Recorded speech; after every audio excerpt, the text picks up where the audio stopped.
الحمد للہ رب العالمین والصلاة والسلام علی سید الانبیاء والمرسلین اما بعد فاعوذ باللہ من الشیطان الرجیم بسم اللہ الرحمن الرحیم قلنا اهبطوا منها جميعا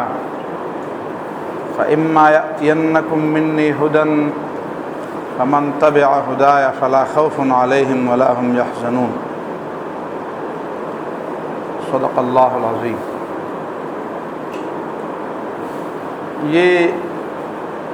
تخلیق آدم تو جنت میں ہوئی تھی، اور آدم علیہ الصلوۃ والسلام کے لیے آدم سے پہلے خلیفہ کا نام قرآن نے تجویز کیا تھا۔ آدم بھی، خلیفہ بھی اور انسان بھی، لیکن پہلا نام جو ان کے لیے اللہ نے دیا وہ خلیفہ تھا۔ اس موضوع پر تو کافی بحث ہوئی ہے پچھلے جمعوں میں کہ اللہ رب العالمین نے انسان کے لیے جو یہ 3 نام رکھے تھے، انسان نے ان کی اصل حقیقت کو بھلا دی۔ لیکن آج میں جس بات پہ آنا چاہتا ہوں وہ یہ ہے کہ اللہ رب العالمین نے آدم علیہ الصلوۃ والسلام کو زمین پر بھیج کر جو ایک بات کی تھی وہ کیا تھی؟ فَإِمَّا يَأْتِيَنَّكُم مِّنِّي هُدًى، جب میری طرف سے تمہارے پاس ہدایت آ جائے۔ کبھی اس کو ہدایت کہتے ہیں، کبھی اس کو الدین کہتے ہیں، کبھی اس کو اسلام کہتے ہیں، کبھی اس کو صراط مستقیم کہتے ہیں، اور اس کے علاوہ بھی کئی اس کے نام قرآن مجید میں اللہ تعالیٰ نے بیان فرمائے۔ اقامت دین بھی کہتے ہیں، اقامت قسط، لیقوم الناس بالقسط، عدل کا قیام، انصاف کا قیام، یہ بھی اس کی ایک تعبیر ہے، لیقوم الناس بالقسط۔ لقد ارسلنا رسلنا بالبينات وانزلنا معهم الكتاب والميزان ليقوم الناس بالقسط، پورے انسانوں کے اندر عدل قائم ہو۔ عدل کا معنی یہ ہے کہ حقدار کو اس کا حق ملے، لیکن اس کی جو تعبیر ہدایت ہے، ہدایت رہنمائی اور صراط مستقیم، سیدھے راستے کی رہنمائی، اور الدین، نظام زندگی، اسلام، سپردگی، سبمیشن، اپنے اختیارات سے دستبرداری، سرنڈر ہونا۔ تو اس ساری تعبیرات یہ اس بات کی دلیل ہے کہ اسلام، صراط مستقیم، دین، یہ نظام زندگی ہے، زندگی گزارنے کا طریقہ ہے، یہ مذہب نہیں ہے، یہ انسان کا انفرادی معاملہ نہیں ہے۔ اور مذہبی معاملات کے بارے میں جو لوگ کہتے ہیں، جو بھی آپ کوئی ڈکشنری کھولے تو وہ یہی کہیں گے کہ یہ بس رسپیکٹ اور احترام کی حد تک کی بات ہے، کسی کے دل میں کسی کا احترام ہو، بس یہ مذہب ہے۔ اور اس احترام کے اظہار کے لیے کوئی انفرادی طور پر کچھ آداب اور کچھ مظاہر ہوں، تو یہ ہے ریلیجن، یہ ہے مذہب، یہ دین نہیں ہے۔ اسی لیے سیکولرزم میں مذہبی آزادی، وہ کہتے ہیں دینی آزادی ہے، زندگی گزارنے کی آزادی، یہ نہیں کہتے وہ کہتے ہیں مذہبی آزادی ہے۔ ٹھیک ہے، دل میں کسی کا احترام رکھے، اور اس احترام کو ظاہر کرنے کے لیے کچھ ظاہری قسم کے عوامل یا ظاہری قسم کے کچھ اعمال بھی آپ عمل میں لائے کریں۔ لیکن اسلام نے اور اللہ رب العالمین نے اس کو ہدایت کا نام دیا، صراط مستقیم کا نام دیا، دین کا نام دیا۔ اب اس دین کو دینے کے بعد آپ دیکھتے ہیں آدم علیہ السلام کی وہ چھوٹی سی غلطی یا نسیان جو شیطان نے اس سے کرائی، وہ تو آسمان کی بات ہے، وہ تو جنت کی بات ہے۔ جنت سے نکلنے کے بعد تاریخ میں یہ بات لکھی گئی ہے کہ آدم علیہ السلام کی عمر 1000 سال کے لگ بھگ تھی۔ امام سیوطی نے، دوسرے لوگوں نے لکھی ہے 1000 سال عمر ایک آدمی اس دنیا کے اندر گزارتا ہے، اور اس سے پہلے کوئی مثال بھی نہیں ملتی کہ وہ کسی سے سیکھ کر گزارے۔ اس سے پہلے کوئی انسان نہیں گزرا تھا کہ اس کا کوئی تجربہ ہوا ہو اور اس تجربے سے اس نے فائدہ اٹھایا ہو۔ صرف جنت میں 3 باتوں کا تجربہ کرایا۔ پہلا تجربہ یہ کرایا کہ ملائک کو حکم دیا کہ اس کے سامنے سجدہ کریں، انہوں نے سجدہ کیا، ابلیس نے نہیں کیا، اور ابلیس کے بارے میں بتایا گیا کہ ھذا عدو لک ولزوجک، یہ تمہارا اور تمہاری بیوی کا، اس کا مطلب ہے کہ تمہاری اولاد کا دشمن ہے۔ پھر دوسرا تجربہ یہ کرایا گیا کہ علم آدم الاسماء کلھا، ملائک کے سامنے اپنی علمی برتری کا اظہار کر دو، تم معلم بنا کر بھیجے جا رہے ہو دنیا میں، تمہارا بنیادی کام معلم کا ہونا ہے۔ تو تعلیم کی تربیت وہیں پہ دی گئی کہ فرشتوں کے سامنے اس علم کو جو اللہ تعالیٰ نے تمہیں دیا ہے اس کو ان کے سامنے بیان کر دو، ان کو پتہ چلے کہ واقعی تم نے سبق سیکھ لیا ہے۔ یہ دوسرا تجربہ تھا۔ اور تیسرا تجربہ یہ تھا کہ یہ شیطان جو تمہارا کھلا دشمن ہے، اس کی دشمنی صرف یہ نہیں کہ زبانی طور پر اور نظریاتی اور فکری طور پر تمہارے ذہن میں یہ بات تازہ رہے، بلکہ عملی طور پر، تاکہ تمہیں یاد ہو، آئندہ کبھی تم بھول نہ جاؤ۔ فکری باتیں بھول جاتا ہے آدمی،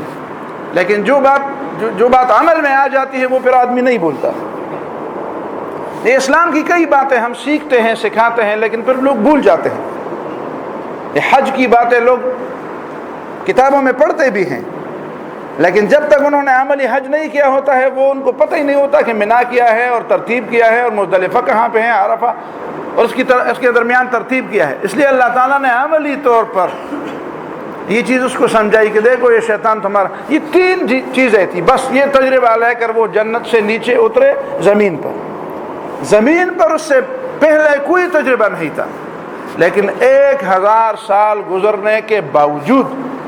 ابھی تک کسی کتاب میں، کسی حوالے میں، نہ مسلمانوں کی کسی کتاب میں، نہ یہودیوں کی کسی کتاب میں، نہ عیسائیوں کی کسی کتاب میں، نہ دنیا کی کسی اور مذہب اور مسلک کی کتاب میں آدم علیہ السلام کی کوئی چھوٹی غلطی بھی ذکر نہیں ہوئی، اس کا ذکر نہیں ہوا۔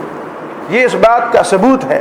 کہ فَإِمَّا يَأْتِيَنَّكُم مِّنِّي هُدًى، انسان کو اللہ تعالیٰ کی ہدایت پہنچنے کے بعد اس بات کا امکان نہیں رہتا کہ وہ پھر غلط راستے پر چل پڑے۔ یہ بالکل درست بات ہے کہ 1000 سال گزرنے کے باوجود ایک آدمی سے عملی غلطی بھی نہیں ہو سکتی، یہ ممکن ہے، بلکہ یہ عملاً واقع ہوا ہے، یہ واقع ہوا ہے عملاً۔ اس دنیا کے اندر دنیا نے دیکھا ہے کہ آدم علیہ السلام نے 1000 سال اس زمین پر گزارے۔ نظریاتی غلطی تو کیا، نظریاتی غلطی تو 1000 سال بعد پھر دوسرے لوگوں کی بھی نہیں ہوئی۔ آدم علیہ السلام کی وفات کے بعد نوح علیہ السلام تک پھر 1000 سالہ دور ہے، 10 قرنیں گزر گئی ہیں، لیکن کسی نے شرک نہیں کیا۔ شرک کی ابتدا ان کے وفات ہونے کے 1000 سال بعد دنیا میں پیدا ہوئی، لیکن خود حضرت آدم علیہ السلام کی زندگی میں ان سے عملی طور پر بھی کوئی ایسی غلطی نہیں ہوئی۔ تو یہ ایک بات مسلمانوں کے ذہن میں بٹھانے کے لیے یہ باتیں کی گئی ہیں، وہ یہ کہ فَمَنِ اتَّبَعَ ہُدَايَ، جو میری ہدایت کا اتباع کرے، فَلَا خَوْفٌ عَلَيْهِمْ وَلَا هُمْ يَحْزَنُونَ۔ صرف خوف اور حزن صرف آخرت کے بارے میں نہیں ہے، دنیا کے بارے میں بھی ہے۔ یہ دنیا میں جو ہمارے دلوں کے اندر خوف طاری ہوتا ہے، حزن طاری، یہ عقیدے کی کمزوری کی علامت ہوتی ہے، یہ عمل کی کمزوری کی علامت ہوتی ہے۔ جو عقیدے میں مضبوط ہو، قرآن نے فرمایا نا وَمَن يُؤْمِن بِاللَّهِ يَهْدِ قَلْبَهُ، اور یہ مصیبتوں اور تکالیف کے سیاق و سباق میں فرمایا مَا أَصَابَ مِن مُّصِيبَةٍ إِلَّا بِإِذْنِ اللَّهِ وَمَن يُؤْمِن بِاللَّهِ يَهْدِ قَلْبَهُ۔ دنیا میں مصیبتیں تو آتی ہے، دیکھیں نا حضرت آدم علیہ السلام پر بھی بڑی مصیبت آئی کہ اس کے ایک بیٹے نے دوسرے بیٹے کو ناحق قتل کیا، لیکن اس ناحق قتل ہونے کی وجہ سے آدمی کے دل پر جو کیفیت گزرتی ہے آپ اس کا احساس کریں کہ کبھی پہلے اس نے غم دیکھا نہ ہو، اور پھر ایک جوان بیٹا دوسرے جوان بیٹے کو قتل کر دیتا ہے. 2 بیٹے ہیں اور ایک دوسرے کو قتل کر دیتا ہے, اور یہ پہلا واقعہ ہے دنیا کے اندر. تو اس سے آدمی کے دل پر کیا گزرتی ہوئی, لیکن چونکہ ایمان ہے وہاں پہ معمولی سی لغزش بھی کہیں قرآن نے ذکر نہیں کیا ہے, کہیں حدیث میں ذکر نہیں ہوا, کسی کتاب میں اس کا ذکر نہیں ہوا کہ اس واقعے سے, ٹھیک ہے وہ دلی رنج تو ہوتا ہے, وہ تو انسان ہے, بشر ہے, وہ دلی رنج اس میں تو اللہ کی طرف سے کوئی گرفت بھی نہیں ہے, لیکن منہ سے ایسا کوئی لفظ نہیں نکلا ہے, عمل میں کوئی ایسی کوتاہی اور ایسی لغزش نہیں ہوئی ہے کہ جو قابل گرفت گردانا جائے اس کو. یہ ہے اس ہدایت کا کرشمہ, یہ ہے اس ہدایت کے حق ہونے کا ثبوت. کوئی دنیا کے اندر ایسا کوئی ثبوت نہیں ہے کہ کسی نے کسی کو تربیت دے کر 2-3 چیزوں کی تربیت دے کر ایک جگہ پہ بھیجا ہو اور پھر اس تربیت کا اتنا بڑا نتیجہ نکلا ہو کہ ہزاروں سال کیا ہزار دن بھی نہ گزرے ہوں, لوگوں سے کئی ہزار غلطیاں ہو جاتی ہیں. لیکن یہ اللہ تعالیٰ نے ہمارے ذہن میں بٹھا دی کہ یہ ہدایت جو تمہارے لیے اور تمہارے عمل کے لیے تمہیں سیدھے راستے پر چلانے کے لیے اتاری جا رہی, یہ ایسی ہدایت ہے کہ صرف نری باتیں نہیں ہیں, یہ عملی طور پر یہ ثابت ہو چکا ہے کہ عقیدے کی غلطی, نظریے اور فکر کی غلطی تو کیا, عملی غلطی بھی 1000 کے سال کے اندر ایک انسان سے, اور اتنی بڑے مصیبت اور اتنے بڑی چیزیں ہوتے ہوئے بھی, اتنے بڑے مسائل پیدا ہوتے ہوئے بھی, کوئی تجربہ نہ ہوتے ہوئے بھی, ان سے پہلے کوئی ایسا انسان نہیں گزرا تھا جن سے کوئی تجربہ سیکھتے, بلکہ دوسرے لوگوں کے لیے ان کی زندگی نمونہ تھی. تو یہ ہے قرآن کی حقانیت اور اسلام کی حقانیت کی بات, اور ہمارے لیے اس میں سبق یہی ہے. یار ہم چاہتے ہیں کہ ہم فکری اور عملی لغزشوں اور عملی غلطیوں سے اور حزن اور غم سے, اس کے نتیجے میں جو حزن اور غم ہوتا ہے, فلا خوف علیہم ولا هم یحزنون, خوف اور حزن سے اگر آپ نے آپ کو بچانا چاہتے ہو تو اللہ تعالیٰ کے ہدایت کا اتباع کرو. اسی کو دین کہتے ہیں, اور اسی الدین کی تشریح انشاءاللہ آئندہ جمعوں میں آپ سنیں گے کہ دین کیا چیز ہے اور دین کے کیا کیا اس کے پہلو ہیں, اور اس کا کیا اس کے مفہوم میں قرآن میں اور سنت میں اس کا کیا مفہوم بیان کیا گیا ہے, اور ہم اس کا کیا مفہوم لینا, عملی زندگی میں ہم کیا مفہوم لیتے ہیں, اور ہمارے اس مفاہیم جو ہم لیتے ہیں اس میں کیا کیا غلطیاں وارد ہوئی ہیں. یہ باتیں انشاءاللہ اگلے جمعوں میں ہوں گی. اللہ تعالی ہمیں اور آپ کو سمجھ اور عمل کی توفیق عطا فرمائے. وآخر دعوانا الحمدللہ.